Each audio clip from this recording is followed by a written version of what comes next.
you for coming. I'm Marty Kaplan. I'm the director of the Norman Lear Center, and we're thrilled to have the opportunity that we do have today. But I'm not going to tell you what that is. I'm going to introduce the man who is going to tell you that. He is both at the Annenberg School and at the Keck School for Medicine, and many of you have worked with him or taken his courses or know about his research, and he's intimately familiar with the field that we're going to be learning about today. So please welcome Peter Clark.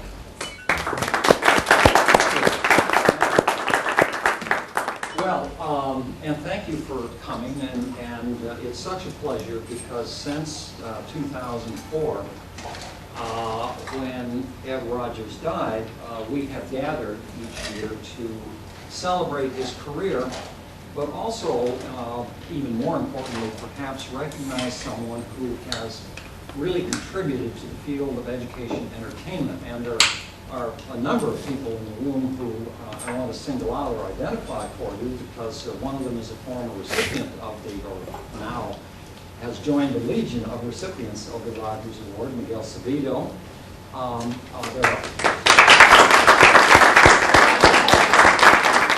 And a longtime friend of the Annenberg School. There are others in the room who have come to celebrate this year's recipient, who have contributed mightily to this field. Bill Ryerson and Sonny Fox are at the table. And others in the room have been a part of the education entertainment community. And we thank you for your contributions. Ev Rogers was a very important figure in American intellectual life generally, not just education entertainment. His book, Diffusion of Innovations, went through I don't know how many editions and is still to this day one of the most cited works in all of social science. It's a towering accomplishment. It was not his only scholarly accomplishment by any means. He published more than 500 articles during his career. And I'm pleased to say that during the most productive part of his career, he was a member of the Annenberg School faculty as a Walter Annenberg Professor of Communication, and as a very dear friend for many years to me, but also an ally of mine as Associate Dean of the school. It was a pleasure to work with him and a pleasure to have his intellectual contributions. When he left to go to the University of New Mexico, we were all deeply saddened, but we kept touch with him.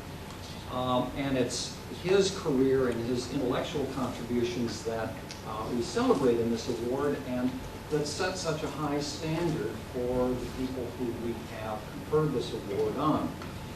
And our previous awardees include Al Bandura, Miguel, as I've already mentioned, and Arvind Sindal. All of these are, of course, familiar names to you, and had their own particular, and continue in many cases to have their own particular contributions to education entertainment, either in the direct production of works or the development of dramatic theory that guides the production of effective dramas for the purpose of reinforcing social values, or in doing important research on the impact of this work. And our recipient today is not particularly in those categories, but does represent something else that has to be done if you want to do good, which I think is the purpose of education entertainment.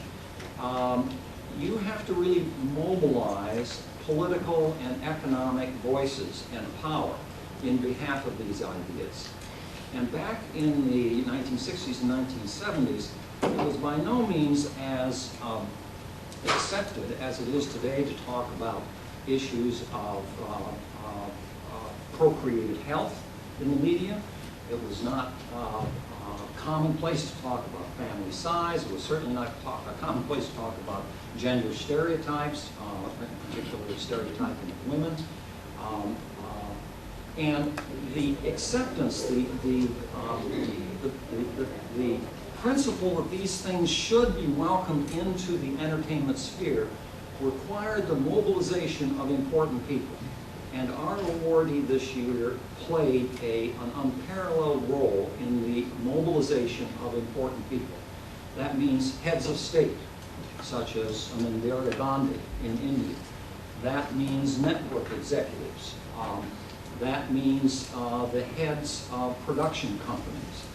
That means the chief executive officers of foundations that might make money available for this purpose, or wealthy individuals, people of means that might contribute to this work. That means the heads of non-governmental organizations and indeed of international aid and governance associations such as the United Nations generally. And David Poindexter did that work. He got the right people into the right rooms, and he talked to them about the importance of this work, and he channeled their power and their influence to the people who could produce the programs and who could do research on the impacts. And that is very important work. He founded Population Communication International, which he was its first president, which was for many years a vital instrumentality for the sustenance of this work. And so it really gives me great personal pleasure, and it certainly gives the Norman Lear Center and the Annenberg School of Communication great pleasure to recognize this year's awardee and to invite him to talk with us about his experiences and about what he feels needs to be done to diffuse this work even further. I introduce to you David Poindexter.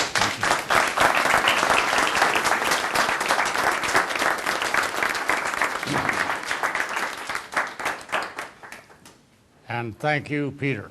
Now I've got to find the little, here we are. This is the 4th year we've been in this room for this type of thing. I'm particularly delighted that the winner 2 years ago and my dearly beloved friend Miguel Sabido is here. I had Ev Rogers first as an acquaintance. I'd gone looking for him, and that's Ev on the picture there next to Royal Collie and myself at one of our board meetings, which happened to be in India. And he was my acquaintance and then my friend and then consultant and advisor, and for many years we were collaborators and very warm, close friends. And here is a picture of Ev at a symposium that Miguel Sabido organized in Mexico City. Decades ago, I came to Annenberg at Ev's invitation to lecture to a class of his on international communications. I think it was late afternoon, and as we were going across the school to an amphitheater somewhere on the other end of it, I said to Ev, you know, I feel like a total fraud coming here. In my entire life, I've never had so much as one course in communications. And he jabbed me in the ribs with his elbow and he said, you want to know something? Neither have I. And so what this is all about is the population bomb and a challenge to utilize mass media to defuse it. In the late 60s, do you ever find yourself in a situation on a morning where people say to you, did you see such and such on television last night? Well, it's happened to me in the late 60s. Only it wasn't just a few people. All day people were saying that to me because the previous night, Paul Ehrlich had appeared with Johnny Carson on The Tonight Show and had played Paul Revere, only this time the message was, the people are coming. And it began to galvanize this country because of a great man in our country, William H. Draper Jr. 1974 was declared World Population Year, and the World Population Conference, the first UN conference, was held. There was in this country, because of him, a U.S. National Commission on Population Growth and the American Future, headed by John D. Rockefeller III. And so the focus was on the population question. The following April of 1970 was Earth Day. It was an event, a happening. New York came to a halt. Fifth Avenue was closed. I saw one big banner which said, here we are on Spaceship Earth. We're running out of air and we're running out of water and we don't have any Houston. And there was great emphasis on what could be done. And so a friend of mine with whom I'd worked previously in the early 60s to try to mobilize the country to pass through the Senate the test ban treaty ending the testing of atomic weapons in the environment, had gotten concerned about population. He saw that there were two bombs, the nuclear and the population. And he came to me and he said, look, here we are on Spaceship Earth, and a few of us are up here in first class, and the masses are down there in steerage. And in the developing countries, they're growing by sometimes 3 to 4% a year. Their economies are growing by 1 to 2% a year. They're on dead center. They're only going to get poorer and poorer. There's no way you can hype their economies in a country full of illiterate adults. So what we've got to do is bring down the fertility rate so women have fewer children. Now he said, it seems to me we've got to mobilize a massive educational program to re-educate masses of people around the world. And he said, I don't see how that's possible, but without the effective use of radio and, where it exists, television. Now he said, you know something about that. I've been working in that field for several years in New York, but had an office out here also. He said, if you were going to do something, what would you do? And I said, I don't know, I'll think about it. And I did think about it, and about 6 weeks later, I wrote him a paper. And when I wrote that paper in 1969, early 70, there were 3+ billion people on the planet, headed, the demographers said, to 7 billion by the year 2000. The total fertility rate on the planet, the average number of children a woman would have when she was through with her childbearing, was 6.2, average worldwide. The U.S. at the height of the baby boom had 3.35 children. So you can see the difference. And I wrote him a paper, and he says, this makes sense to me. If I can find the money, will you go to work on it? And I said, yes, I will. So here's where I was. Put yourself in my shoes when I started July 1st, 1970. I was going to set out to change the behavior of the married couples and the sexually active people on planet Earth. Ha! And I had a munificent budget for the first year of $50,000. And I had the received wisdom from Joseph Clapper in The Effects of Mass Media, which said mass media cannot change behavior because of the three selectives: exposure, perception, and retention. And everybody assumed that that wisdom had been received from on high. And I had my intuition. And my intuition was, let's start in the U.S., because I know more about that by far. And we didn't know whether the baby boom was over in 1970 or not. So the question is, how do we build a relationship with U.S. national television? Because that's where the American people were feeding, and we had 3 networks. And so what I'm talking about today is the diffusion of a broadcasting innovation, how the most effective behavior change methodology gets around. And we'll talk about that, and it's been presented to you here 2 years ago. A year ago, Al Bandura said, when he was the recipient in his lecture, he said, we have a good model for the theory, his. And he said, we have a good model for the translation, Miguel Sabido's. But he says, we don't have a good model for the diffusion. Well, I think we do. And today I want to talk about the diffusion of broadcasting innovation, which is unique on the planet, and tell you where it came from and where it's going and what its future is. Now, if you're going to talk about something, you better define your terms, and for that I went back to the master of the question of diffusion, and that's Everett Rogers. And here's the definition, and you can read it. And the question is, how would this be communicated, and through what channels, and over what time, among the members of the global, not only social but national systems? Now, there are 2 arenas for diffusion. First of all, the grassroots, and then corporate or governmental. When Ev Rogers started out, he was studying the diffusion of hybrid corn among the farmers of Iowa. And what we're doing, of course, is the diffusion of messages among the members of a market audience in a country or in a marketing center or whatever. But before you get there, you've got to get to the people who own the airwaves. So for us, the diffusion was on two levels. One was corporate or governmental, because they're the ones that decide what will be seen and heard by the audience. And then there is the grassroots, who are the ultimate consumers. So here are the elements of a diffusion model. And the first principle is from that great savant, Professor Harold Hill, in Meredith Willson's The Music Man. And the message is you've got to know the territory. And the fact is probably you don't. I didn't. So if you don't, you must enlist those who do. And I've always said I succeeded because I had the right kind of advice, and I listened carefully to what they told me, and then I did my best to do what they told me to do. And it worked. On the way to the U.S. television networks, I was lucky enough to be able to organize an advisory group here in Hollywood. On that group, I had the president and chief executive officer of the Television Academy, Bob Lewine, who in his career had been vice president of programming for all three television networks, had been president of Warner Brothers Television. He knew the territory. And I had others. I had the president of Warner Brothers Television.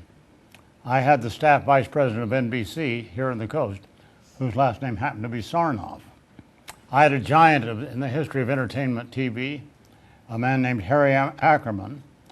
And then I had a group on the East Coast too, and among those who were advisors to me was Luke Cowan, who has a son who is well known in these precincts, whose name is Jeff. And Luke Cowan was a former president of CBS and of the network, and he knew how network television operated, and I didn't. And when you go abroad, you have to know what the territory is too. Before Miguel Sabido went to India the first time, he said, "David, I must speak to somebody who knows India as well as Octavio Paz knows Mexico." And he was not the one that originated this principle. He knew it. And then I'm pushing the wrong, there we go. Then you have to mobilize the maximum amount of clout with the most senior authorities. My advisors here on the coast said to me, there is very little that any writer or a producer in Hollywood can accomplish until you can create a support of a climate of support and approval at the networks. Because in the field of population, first of all, and intrinsically, you're dealing with sex, and middle-aged and older American males don't know how to deal with that. And so I figured, well, we've got to have the backing of the top leadership of the networks. To me, that meant we had to get the chief operating officers of the corporations that owned the networks and to whom the network presidents reported into the same room and get their involvement. Now, that's not a task that's easily done. But the Rockefeller Commission had a Republican senator who was the junior senator from my state of Oregon, and I'd known him since he arrived in college as a freshman, and I was a senior. So I said to Bob, "Will you help?" And he said, "Of course." His focus was on population. And so he issued the invitations, and it worked. Who I really wanted most of all was Dr. Frank Stanton, the chief operating officer and vice chairman of CBS Inc. And he came.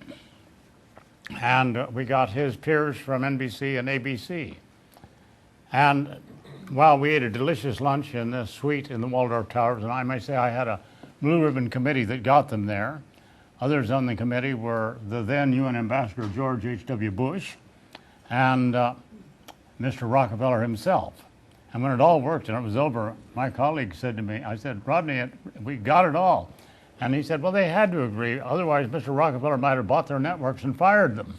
But we had influence flows downward, and we had a group that were sufficiently highly placed that they came.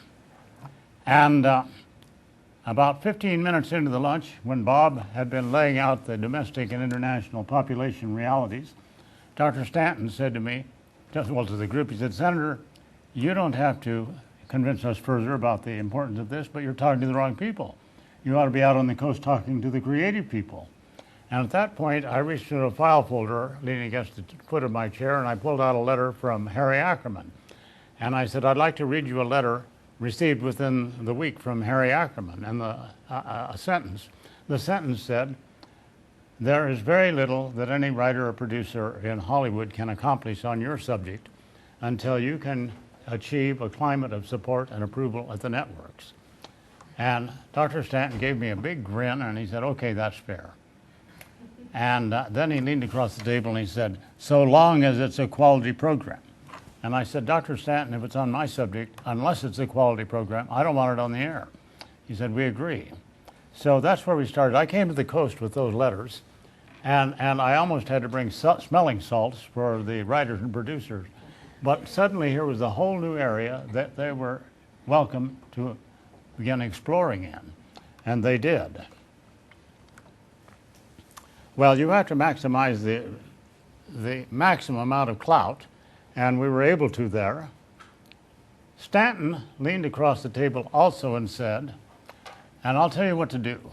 Get Nixon to invite the Hollywood community down to San Clemente, like he did on your subject, like he did last year on drugs." Well, great idea.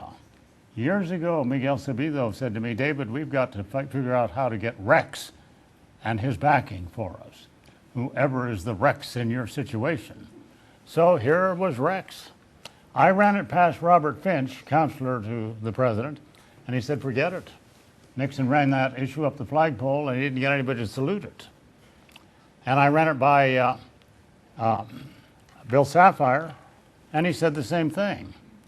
So we got there by an association we developed with the Academy, the Television Academy, but it would have been a lot easier if we'd been able to get the White House behind us. So far, we haven't been able to get any White House on this planet, hardly, behind us. A little bit we did in India because of an association I had with Indira Gandhi. And Miguel forever has been pleading with me, "David, we have to get Rex." And frankly, Mexico is a spectacular example of the failure of our doing that. Because of the Sabido methodology and its application in Mexico, that government was the first government to receive the United Nations Population Prize after it was created. And it was what Miguel did there that made the difference. The head of their National Population Council said to me, "The driving force behind our demographic success have been the telenovelas of Miguel Sabido." And take a look at Mexico today. They've got crime, they've got murder, they've got kidnappings, they've got drugs, they've got demography, and they've got much more in their problem basket. And they have an enormous potential for an answer to all of these, and they're not using it because Televisa has completely removed itself from social communications, and there is no Rex that can mobilize the opposite of where they are now. So you need to mobilize the maximum amount of clout, and it's not easily done. I knew early on that we would have to move from the U.S. to the world. We have 5% of the world's population.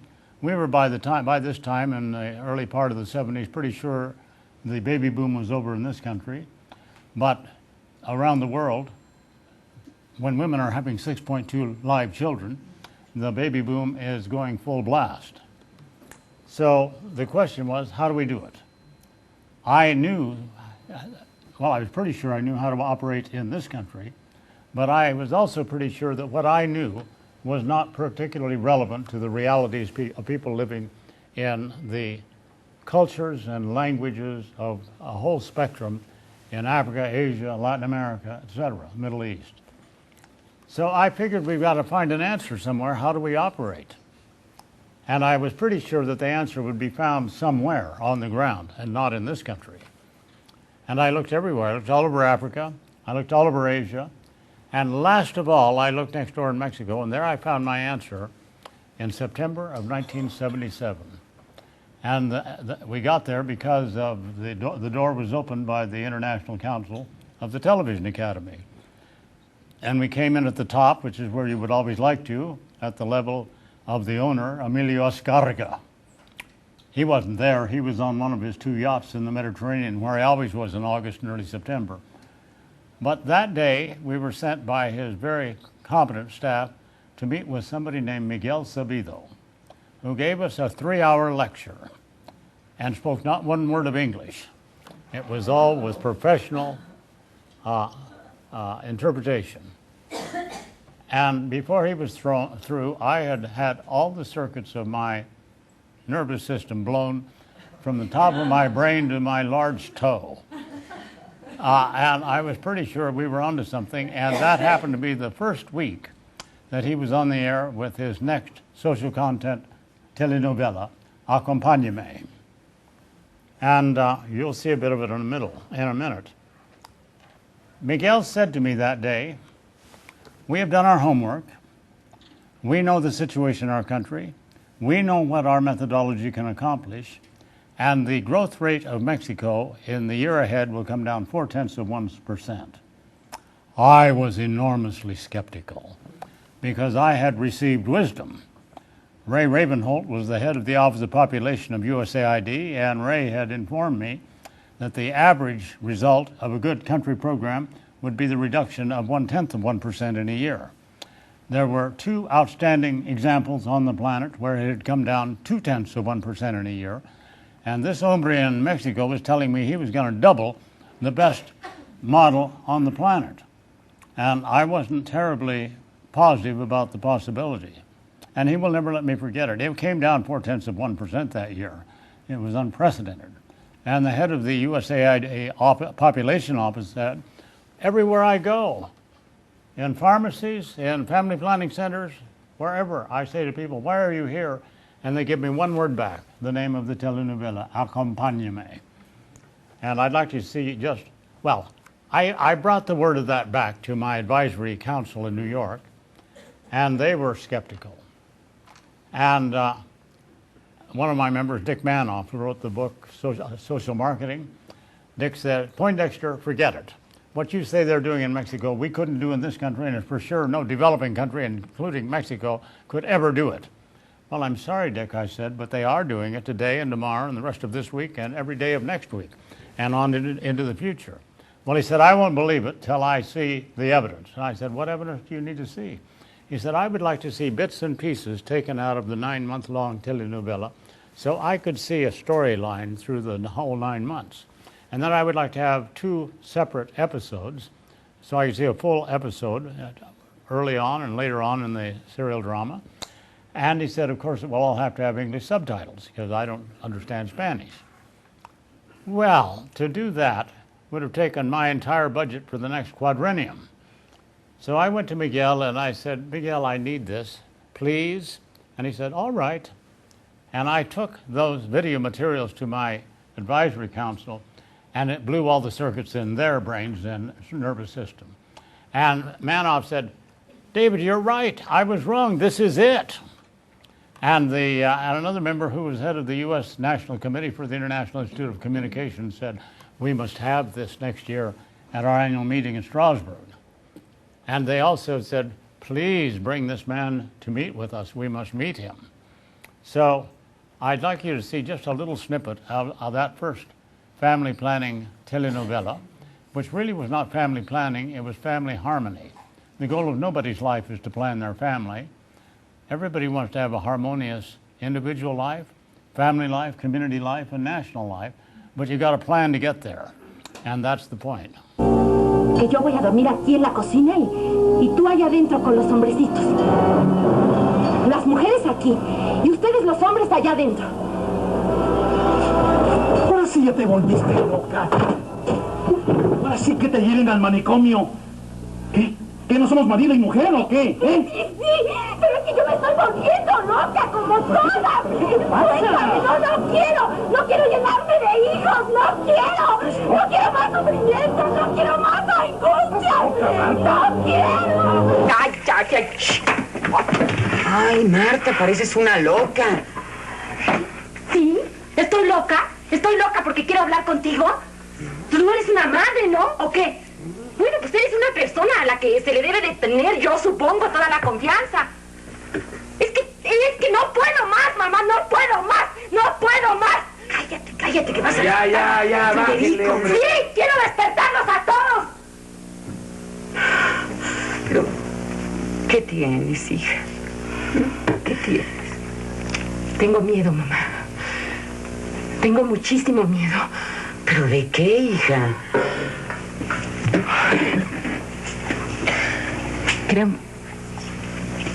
Creo que estoy embarazada otra vez. De eso tengo miedo. ¡Ay, mi vida! Otro angelito más, bendito sea Dios. No, mamá, y contigo no se puede. ¿De qué no te das cuenta? Tengo miedo de tener un hijo y otro como tú.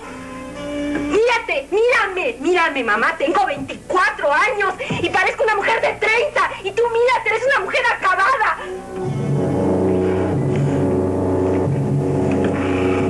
¿Qué manera de hablarme es esta? ¿Por qué me hablas así, hija? Es desesperación, mamá. Yo no quiero que mis hijos crezcan en una casa como esta. Si esta casa es un infierno, mamá, ¿que no ves? ¿Que no te das cuenta? Tus hijos están condenados al infierno. Y yo no quiero que me pase eso. Yo no quiero.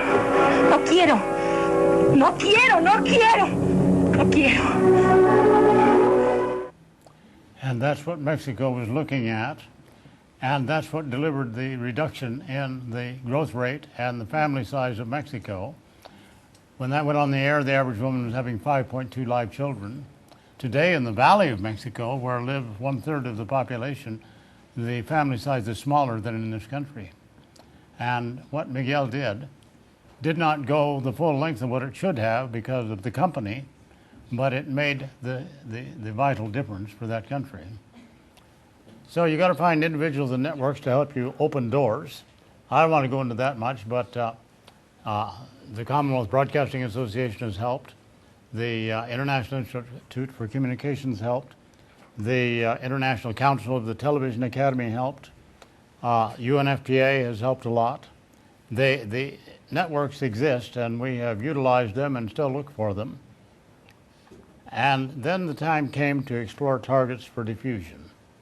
And we had hearings. We brought in experts, and their final verdict was find one country in Africa and one in Asia and try that. And I'll get to that in a second. But while you're doing this, also expect just plain blind luck, both good and bad. And I can illustrate that with a few incidents. When I was starting out to relate to U.S. television, I was in conversation at some length with Eddie Albert, who was starring in Green Acres. And Eddie was consumed with concern about the environment. And I said to him, well, what a great vehicle you have to deal with environmental education and issues. Green Acres. How could you have anything better than that? You know what Eddie said? Oh, no, that's education. We only do entertainment. And then over the horizon came a genius, a God's gift to us, really, and a wonderful man named Norman Lear, who proved that you could deal with social issues and you could get top ratings. And everybody wanted to have their product on your program. And so a lot of things happen. Well, for example, one time Bill Ryerson had a session out here with Rob Reiner. And I said to Rob, you know, you and I have one thing in common, you don't know it. And he said, oh, what's that? And I said, we arranged for you to have a vasectomy once. and he said, how did you do that? And I said, listen, you're not the only friend Norman Lear has. And Meathead had a vasectomy. I wonder why. And we could go on and on. And Norman was not only doing his own thing, but he was also, in Bandura's term, a bit of a role model for the entire industry. We had more minutes on the air in prime time, in the heart of the program, and not in fringe flush time, I assume you know what that means, than General Motors had minutes on the air advertising their products, and we did it for peanuts, and they did it for millions or billions. All right, so you have bad luck. We were going full blast in Kenya, and we were there under the aegis of the then vice president. And one morning he woke up and the autocratic president had decided that the VP was too popular. So he removed him. And the next vice president came in and said, well, those aren't my programs, get rid of them. And their beloved Tushoriani, which was the first authentic Kenyan melodrama they'd ever had, disappeared. And the public was outraged. There were street demonstrations, and they were almost riots. It finally emerged into the parliament, and the Minister of Information and Broadcasting promised the parliamentarians the program would be returned. He lied. It never was. And Kenya's rate of population growth quit sinking because of the stupidity of the people who played the part of Rex in that country. Bad luck. In India, Mrs. Gandhi, we didn't know all the circumstances when we went there. I took Miguel there, but Mrs. Gandhi needed television for political reasons. And I think the reason we went there was out of an encounter that we arranged between Miguel and Prime Minister Gandhi. And Miguel can be very impressive, and he was to the Prime Minister. And they needed a hardware technology, which they got out of Mexico, because Miguel got a key person of theirs together with their man Kanawati, and in 194 working days, they put 194 ground stations and transmitters up, and went from 14% coverage of their nation to well over 70% coverage. And then they needed a software. And out of Miguel came the methodology, came their first novella called Hum Log, We People. The ratings on that thing, it's in the thing further on, but let me tell you, were between 65 and 90, which means that at key points in the drama, 90% of everybody in India who could get to a television set was in the audience. That's got to be a Guinness Book of World Records record. And that serial is the basis that Arvind Singhal used for his PhD thesis. He and Everett Rogers went to India and studied the whole thing. And I learned a lot from what they told me, more than I had any idea had happened. So you have good luck, and then in very bad luck was Televisa's withdrawal from social communications. Now, if you're going to go, you need to identify the strongly felt needs of a target country. And we found that both in India and in Kenya and in China. For China, it was how can we achieve voluntary acceptance of our policy? So when you go, take a recognizably, I have not kept up here, but here we are. Take a recognizably needed successful model. At the Sheraton Hotel at the airport one evening, I got Barbara Pyle, who was environmental editor of CNN, together with Cecile Guidotti Alvarez from the Philippines. And Barbara ended up doing a major documentary, and here's a little snippet out of it. And the two key people you will see here are Barbara and Cecile, as well as the Catholic priest, Father Reuter.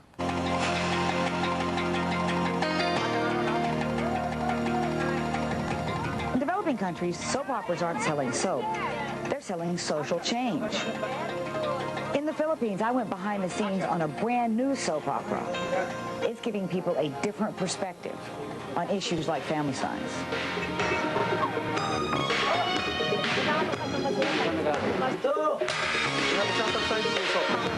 When he wakes up, this soap opera is the tale of two sisters.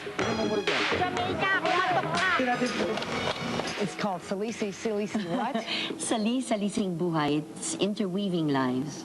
Cecile Alvarez Guidotti invented these two sisters and is bringing their story to the Filipino people. She's bleeding. Yeah, she's gonna bleed, okay? This soap opera is tackling the very difficult issues of population and family planning.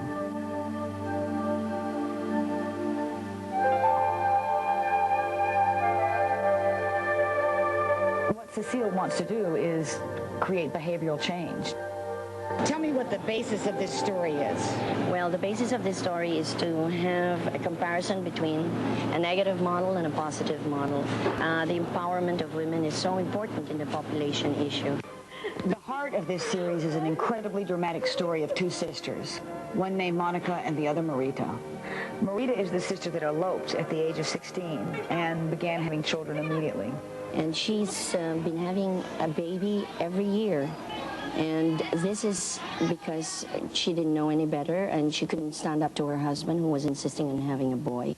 Your wife kept having children and kept getting weaker and weaker, and you still wanted more children. Are you going to change sometime in one of these episodes? Are we going to see you change? Well, it depends upon the writer. The other sister, Monica, finished school and became a very famous broadcast journalist. Welcome to Women Talk. What's different about this soap opera is that it uses real events and even real people that play themselves. What are we doing? Father, Monica, who was kidnapped, has finally been discovered, and she was bleeding and rushed to the hospital, and you're the first person they called to attend to her.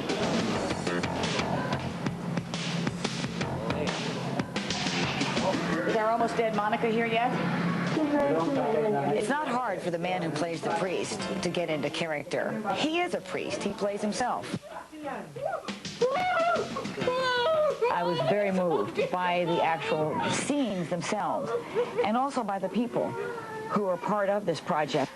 All the actors and actresses, and the cameraman, and the director, they're incredibly committed to social change. Blessing of Almighty God, Father, Son, and Holy Spirit. And what I'm interested in knowing is how this program makes you feel, Father. This kind of a thing is stronger than the pulpit, it's stronger than the school, it's stronger than the home. It's the strongest thing we have. And that's why it's so important to get this diffused around the world. Jim Reuter is right, it is the strongest thing we have. And the hallmarks of a successful model, the ability to secure a spectrum of social change objectives, and we can talk about some of them. It isn't just smaller family size. I think we've come to the point of understanding that if we're going to solve environment, not just demography, but all the environmental issues and a lot of the economic issues, we have got to move from the point where women are defined as property to the point where women around the world are defined as persons, and each woman has control over determining her own destiny. And when that happens, everything seems to fall into place. So we're working very much on that everywhere. And so you need to achieve your spectrum of social change objectives, but you got to secure high audience ratings. When Miguel Subido went on the air with that soap opera, the snippet of which you saw, if after a month his ratings had gone into the cellar, he'd have been off the air. You know that. But his ratings were higher than the ratings of the normal entertainment program that had preceded it. And when he was through with his and the one that followed, the ratings did not equal his. So you got to have ratings in television and in radio. You always have to have ratings. And you got to have sales. In India, when they did Hum Log, they'd never had sponsored programs. That's why their programming was so bloody awful. They didn't have any money. And on that one, we had to really twist arms to get people to agree to advertise. A division of Nestle's called Food Specialities advertised something called Maggi noodles. Now, whatever else Indians eat, chapati, curry, tandoori, dal, etc., they don't eat noodles. That's in Vietnam and Southeast Asia or in China, except now they eat noodles.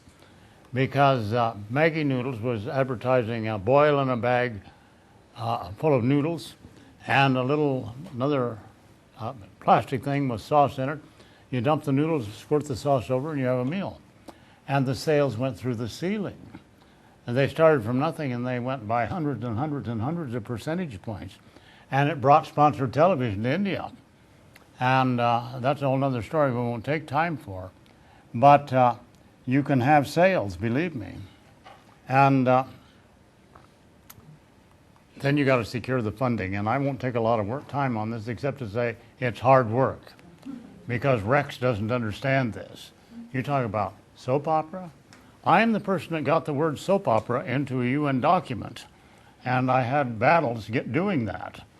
Because nobody believes that soap opera can make any difference. And indeed, it will make a determinative difference if it's based on the right design, which is seated beside me here. And then you got to recruit a research partner, both for formative research and for summative research. And we've learned that along the way, and we've learned a lot about it. in some mature situations, you can do a literature review and maybe test it with focus groups, and you pretty much know what the situation is. In Tanzania, there was no literature to review, and to begin with, there was a 4,800 person quantitative survey, each interview of more than an hour in length, all of it coded and computerized and analyzed. And I may say Everett Rogers directed the research in that country. We had there what I think was unprecedented. We did a comparison area controlled study. We couldn't call it a controlled study because to have a control area, you got to select them randomly, and you can't do that on a nationwide basis. But we blocked out the middle of the country, and everything was on the same frequency in the country, so the people in the middle of the country were hearing music while everybody around the fringe was hearing our program. And it worked. And we could isolate out what were the effects of what we were doing. And so you need somebody for formative research, and if not you, broadcast people don't know how to do research. But on the other hand, research people don't know how to do broadcasting either. And there's got to be that kind of a close collaboration. And then you've got to do summative research, because if you don't know what's happened. And in Tanzania, there was this quantitative baseline survey that Ev did, and then every year for the next 5 years there was a follow-up survey. So we knew exactly what was happening and why. And then, if you can, it's often useful to create a country advisory council with representatives from the relevant ministries, education, communication, planning, health, and on and on. And then you've got to have your own country director in the country. And we've found some crackerjacks. The head of Bill's program in Ethiopia is the guy I first met when I was asked to have lunch with him one day at the UN. A man who started out as a radio broadcaster, then got his PhD in communications, and then when the horrible period of Mengistu in Ethiopia went away, he was brought back and put in charge of developing the national population policy and program. And then when he got to be 55, they retire them at that age in developing countries. And so he came to work as the director of our program there, and he's too good to be true. And you always look for a qualified person on the ground, because as I started out saying, you need to know the territory. And then you need to recruit and train a production team. And that varies widely. In Tanzania, they had never done a scripted drama on radio. And may I say there was no television. When we started there, the per capita GNP was $90 a year. Nobody could have, in fact, the radio operation was, many of the repeater stations were still operating with vacuum tubes. So that's how primitive and poor things were. And they didn't have anybody who could do a scripted drama. So we went to the university and we recruited bright young people and trained them, and they did a crackerjack job. On the other hand, you may go into a place where they really know how to produce, but they don't know how to produce on the Sabido methodology, which is exactly backwards from every other production operation in the world. Normally, a producer gets a concept and a plot and characters and he's got a drama. It doesn't work that way here. Here you start with a moral framework.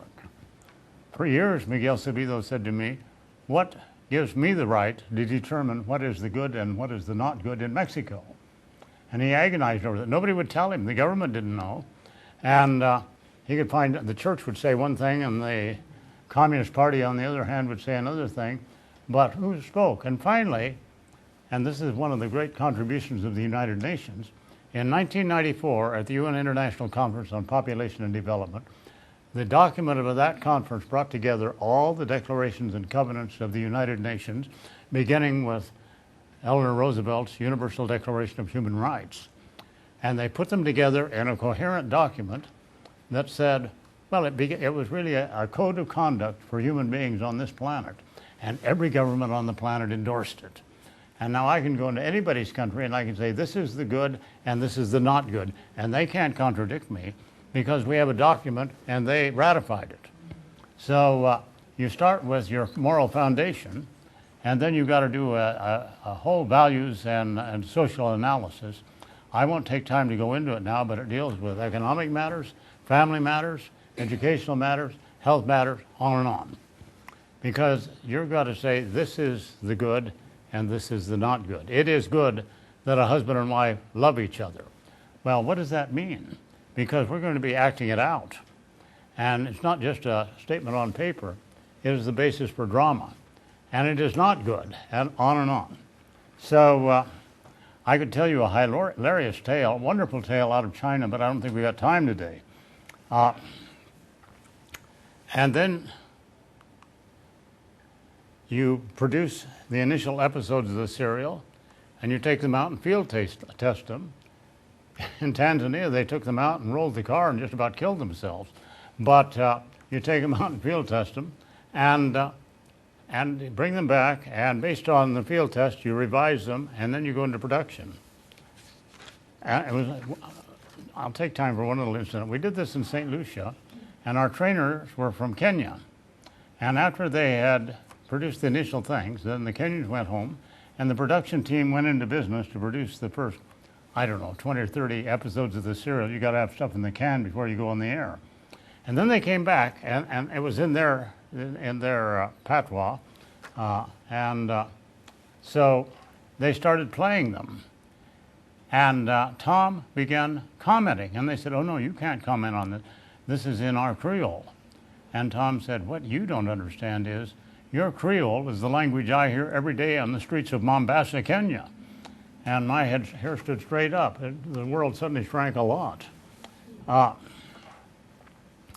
So you launch the serial with much ballyhoo in the news media. You conduct ongoing evaluation research while you're doing it. There are focus groups going on, and we found it very helpful to the writers to go out and audit those focus groups. They get a lot of input. And you publicize the audience effects of the serial. And when you're finished in the scientific publications, and there have been articles by Ev Rogers based on the things we collaborated in, and by Arvind Singhal likewise. Let me just say a couple of the results. The purpose we're doing this for in the diffusion is to get effects. And demographically, Bill has got a whole program in Ethiopia and a recent radio novella there. In the Amharic-speaking region, in 2.5 years, the total fertility rate of the women of that region came down from 5.3 to 4.1. 1.2 children per woman reduction in 2.5 years. That's unheard of. And had Ethiopia been at a two-child family, we would never have read about famine in Ethiopia. And the only way we're ever going to get them out of famine is to get them down to 2 children. And here is something that is moving. And that's why it's the most valuable resource we have on the planet, and Rex doesn't yet understand it. And so you publicize the results of it. And finally, as I say, the diffusion is not just corporate within broadcasting systems, it's where it reaches the public, where the people live. And let me just finish with a couple of illustrations. In Tanzania, they got a new UNFPA director, and what did he know about a serial drama on radio? He knew how you do censuses and how you get commodities out to the clinics and all those things. He didn't know anything about a radio drama, but he was from Uganda and he understood the language, Kiswahili. And one day he was way out in the bush at a crossroads, and here was an old man who was whittling. And Bill said to him, "Old man, I see you have a radio." And the old man said, "Oh, yes, I do." And he said, "Why?" And he said, "Because there's this program on the radio every week, and I can't miss it. It's the most entertaining program I've ever heard. But also," he said, "I think it's educating us on things." And he concluded by saying, if that program had been on the air when I was a young man, I wouldn't have had all the children I had, and I'd be a wealthy man today. And just like that, that UNFPA executive was converted and went back and started telling others, "You've got to get something like this on your air." Or in India, we did a radio serial in the Hindi belt called Tinka Tinka Suk, which Arvind says about something about small things, but it's not what it means. I was there when they named it.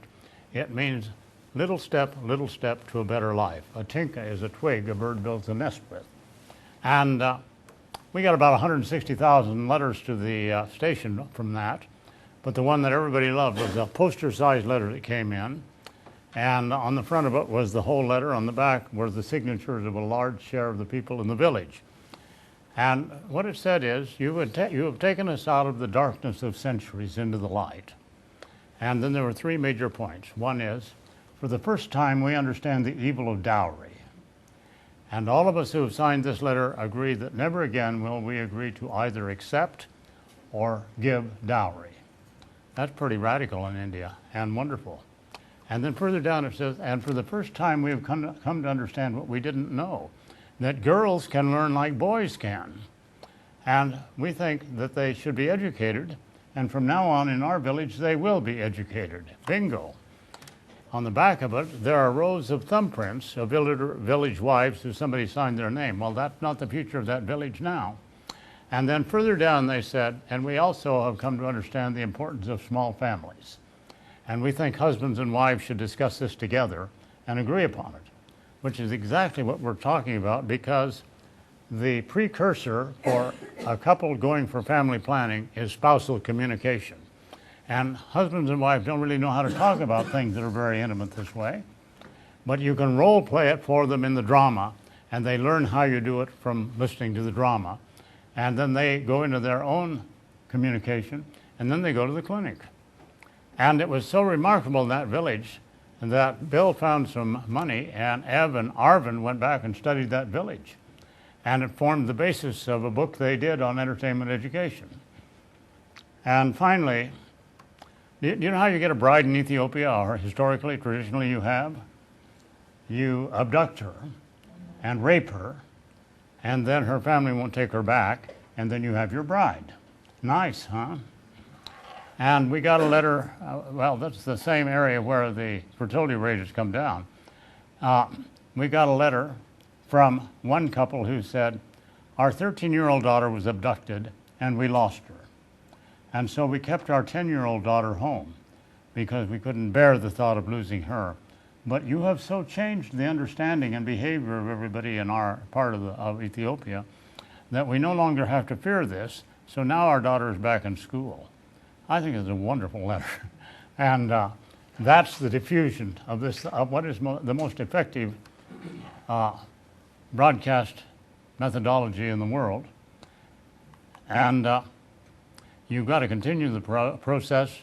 And here are some conclusions. From 1970 to 2008, we've come from an intuition, which I had, to a scientific methodology, to diffusion among 40 countries, from a planetary population of 3 2/3 billion to the current 6 2/3 billion, headed for 9 and beyond if we can't get it stopped. But from a total fertility rate of 6.2 children to a current 2.6 children per woman. And from a paucity of entertainment education to a growing global movement. And it's not just what we've done. There are many other things going on, and over the years we will cover them here, I'm sure. And from a few studies to a sizable growing body of studies, and from interaction between the little interaction between the academy and the practitioners to active collaboration. And this school has been one of the important partners in that. And countries that have been on the air or are preparing to go on the air are as follows. Those are the African countries. You can run your eye over it. Now, there are 52 countries in Africa. We've hardly begun to dig there yet. There's a lot more to be done, but that's not a bad beginning. And it's an enormous effort to have that much done. And in Asia, and Bill's just come back from a meeting of Asian parliamentarians in, of all places, Ulaanbaatar, and a number of other countries came to him and said, we would like to talk to you about coming to our country. And we've got all of that in the Caribbean, and in Latin America, Brazil, Guatemala, Honduras. We are doing things in Mexico, but not through Televisa. And obviously in North America And when I started out with the Academy here, the chairman was named Sonny Fox, and he's still at work here, and here he is at the table. So that, in effect, is the diffusion of the most effective broadcast human behavior change methodology on the planet. And without Albert Bandura for the theory, and without Miguel Sabido for the translation into this methodology, and then without the effort of a lot of people to get this up and out and continue to get it out, we would be in dire straits. Where we are now is we have what it takes. The job now is to continue the diffusion to every place where it's needed, on every issue where it can be applied. Thank you very much.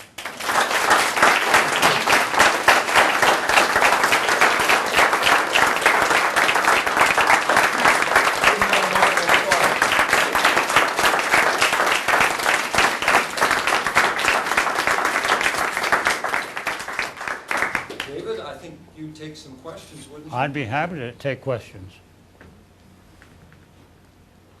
Yes? How much do you think emerging platforms are going to play a role in the next 15 years, per se, with the penetration of mobile and things of that into these African countries? How much do I think? What will take? The mobile technology, the emerging platforms as a communication platform. Well, because of its ease of distribution. I have a friend who was on my staff once who heads an organization called SELF, Solar Electric Light Fund. He's putting electricity into villages, and now they have computers. And Africa is never going to have a hand phone. They're all cell phones. And I think the emerging technology is incredible.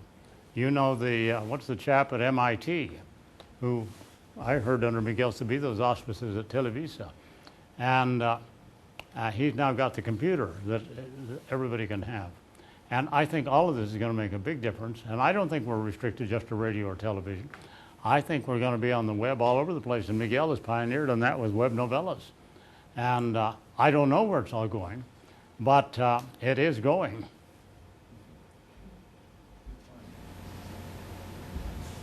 Tony. Ask a follow-up question to that question, though, David. Each of the new technologies platforms can do certain things. You're in the business of changing norms of behavior, which is an enormously difficult thing to do, which is why the longevity of the series is important. Can you imagine that 2 or 3 minute episodes on a telephone, for instance, or on an iPod would have the same result in terms of the changing of behaviors as you can with the series? You'd have to test it to find out. I think it'll be difficult for several reasons.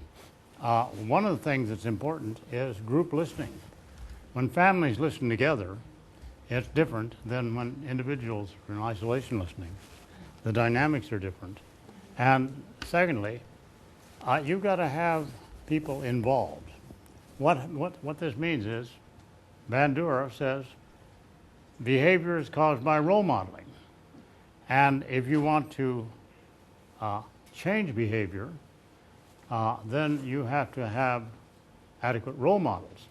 And as in Tanzania, there were no adequate role models, appropriate role models in that country. So we had to create them. And the second stage in learning theory, if you can't have an immediate personal relationship, is a vicarious relationship, which is what we do.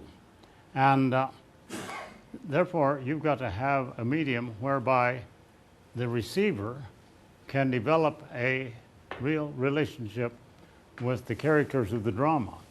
And I don't know that 2 minutes can afford you that possibility. Other questions? Well, I would like to say something.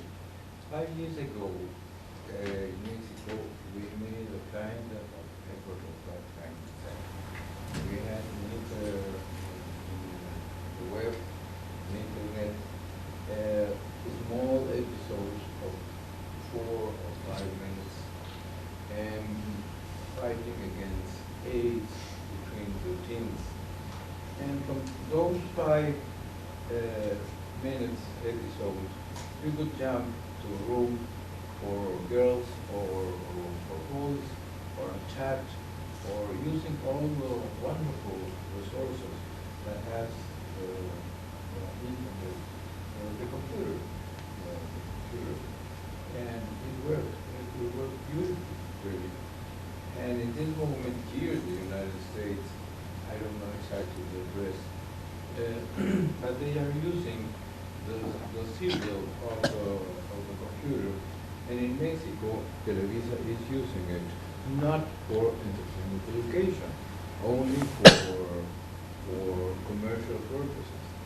But I think that is perfectly proven that you can use the new technologies like the internet to complement the models of the entertainment education, the traditional model, and you can apply that.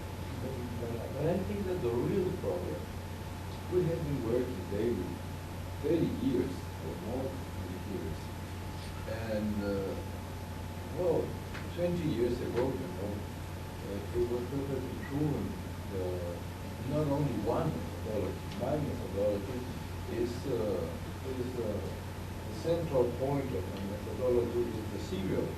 But Marshall Schiavo is not the serial.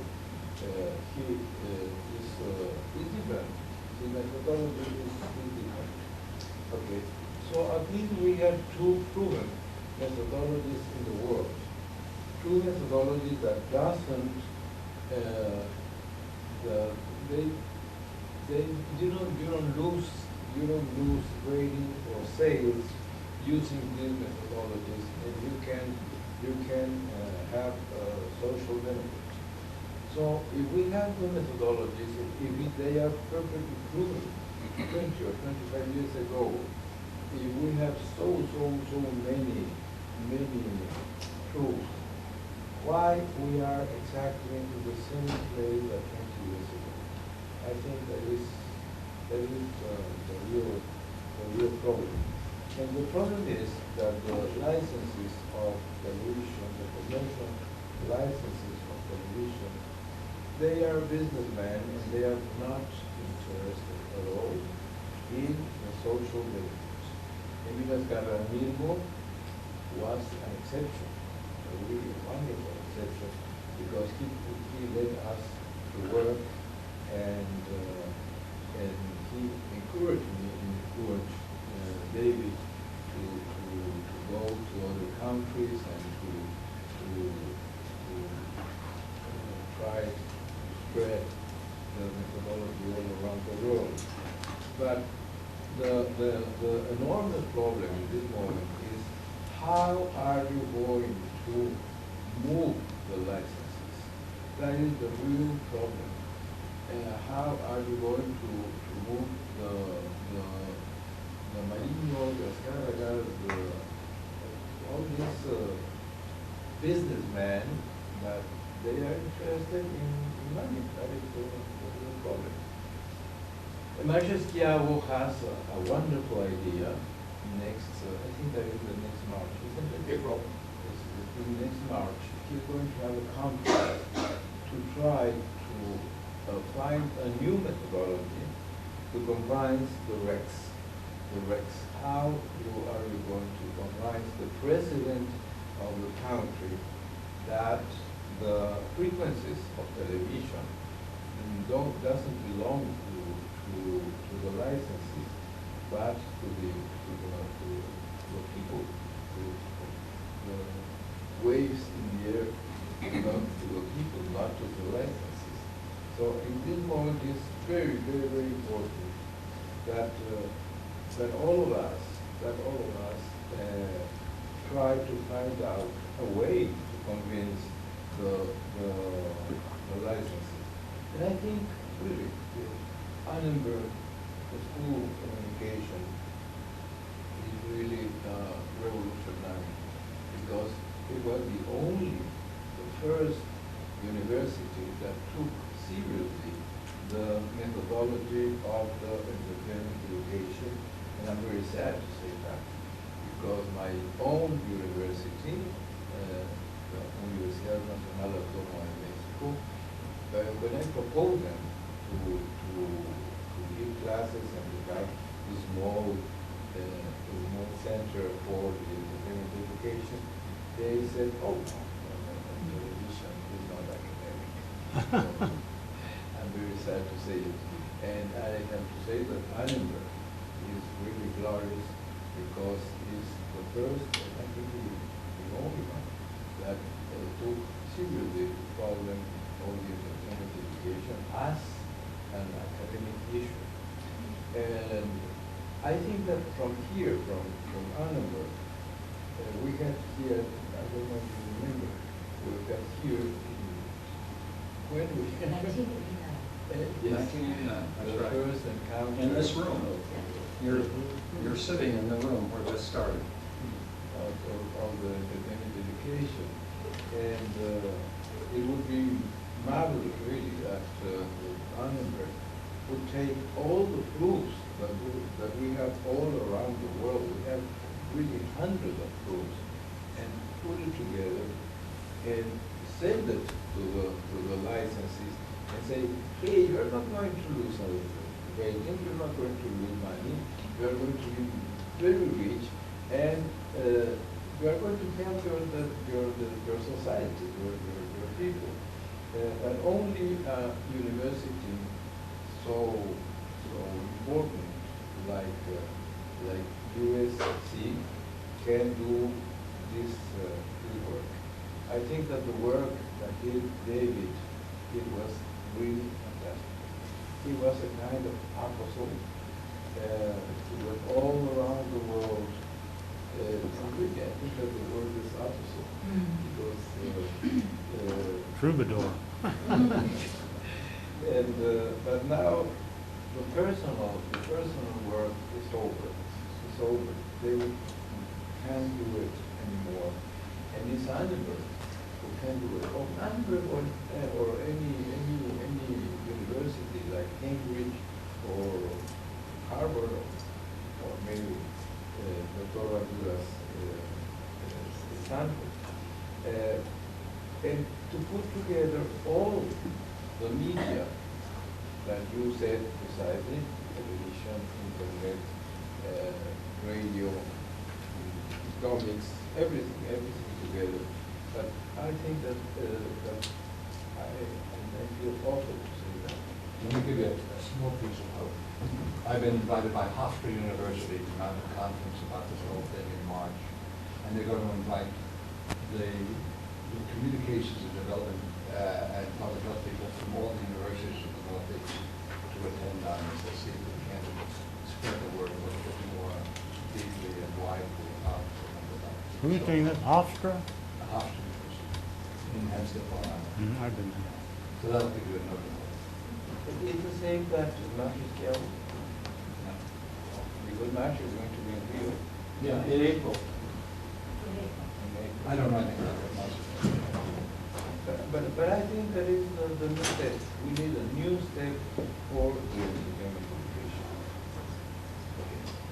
Just on the subject of emergent media, we are in the process now of trying to apply the Sabino methodology to the creation of electronic games, dealing with these issues, and particularly focused on violence against women. And the